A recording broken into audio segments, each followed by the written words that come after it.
না, কিছুই ভালো লাগে না। এ কি তোমার মন খারাপ? নিশ্চয়ই পুরানো হারাই যাওয়া ভালোবাসার দিকে কষ্ট পাইতাছে। আমার দিকে তাকায় বলো তো। কেমন যেন কিছুই ভালো লাগে না। আরে পাগল, আমি আছি না? আরে মিস করতেছো? আর কথা মনে পড়ছে?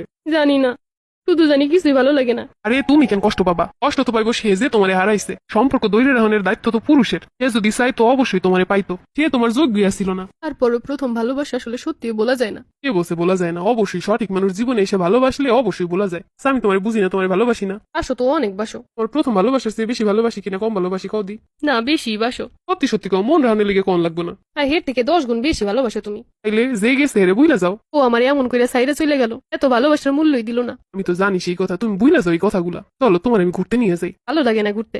কি যে বলো, চলো চলো সুন্দর একটা জায়গায় ঘুরতে নিয়ে যাই। শোনো, তোমার মন খারাপ হলে তুমি একা একা বসে থাকবে না, আমারে বলবা। তোমার মন ভালো করার লিগে সবকিছু করুম। আসলে আমি ওরে এমনি মিস করি না, মানে তোমার ভালোবাসা দেখে মনে হয় মাঝে মাঝে ওরে মিস করি। মানে কত স্বপ্ন দেখাইছে, কত কি কইছে, আমি তো সত্যি সত্যি ভালোবাসছিলাম কোন থেকে এখনো বলতে পারি না। আরে না বলতে পারাটাই স্বাভাবিক। আমি আছি তো ভুলানোর জন্য। দেখবে এক সময় তোমার প্রাক্তন কেটে এটাই তুমি চিনবা না। মিস করি রে, খুব মিস করি। আচ্ছা শোনো, এইদিকে তাকাও। আচ্ছা বলো, সে তোমার কোথায় কোথায় ঘুরতে নিয়ে গেছে? আমি সেখানে ঘুরতে নিয়ে নতুন নতুন স্মৃতি বানাবো। আরে হে, সব স্মৃতি ডিলেট হয়ে যায় আর আমার গুলো নতুন করে সেভ হয়। আসলে আমি তোমার দেখে অবাক হইতেছি, এমন করেও ভালোবাসা যায়। তোমার আমি বিয়ে করছি, তোমার পুরনো স্মৃতি ভুলানোর দায়িত্ব আমার। বিয়ের আগে তোমার সাথে কথা বইলা তোমার সব কষ্ট শুনে তোমার ভালোবাসছি, তারপর তোমার বিয়ে করছি। তোমার বিয়ে করছি শুধুমাত্র তোমার পুরনো স্মৃতি কষ্ট সব ভুলানোর লেগা। কত সুন্দর করে রাত 12টার সময় ফোন দিয়ে কইতো পাখি ঘুম ভাঙছে।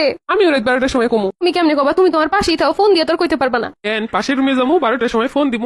তাও তো ভালো বুদ্ধি। আচ্ছা এবার তোমার কোথায় ঘুরতে নিয়ে যাই? তো কোন জায়গায় ঘুরতে তোমার ভালো লাগতো? যে জায়গার কথা খুব বেশি মনে পড়ে। এই খাস পুকুরের যে পাটটা এত সুন্দর, 5 টাকার বাদাম কিনা দুইজনে খাইতাম আর প্রেম করতাম। টাকা খরচ করতো না কিপটে বেড়া, খালি ওই বাদাম কিন্তু 5 টাকার এই দিয়ে সময় সব পার করতে চাইতো। কত কইছি যে খোসা সারানো বাদাম কিনবা, হ্যাঁ কোনোদিনও কিনতো না কিপটে মিকুইরা। চলো আমি তোমার খোসা সারানো বাদামি কিনে দিব। না মানে কইতেছিলাম ওর সাথে কেমন সময় কাটাইছি। সমস্যা নাই, ও কি করছে আমি এর থেকে 10 গুণ করবো। মোট কথা তোমার মন দিয়ে সম্পূর্ণ ডিলেট করার দায়িত্ব আমার। এরকম একটা জামাই থাকলে শুধু প্রাক্তন না, এজেন্টে কেউ থাকলে হেরে বুইলো এমন স্বামী চাইবো।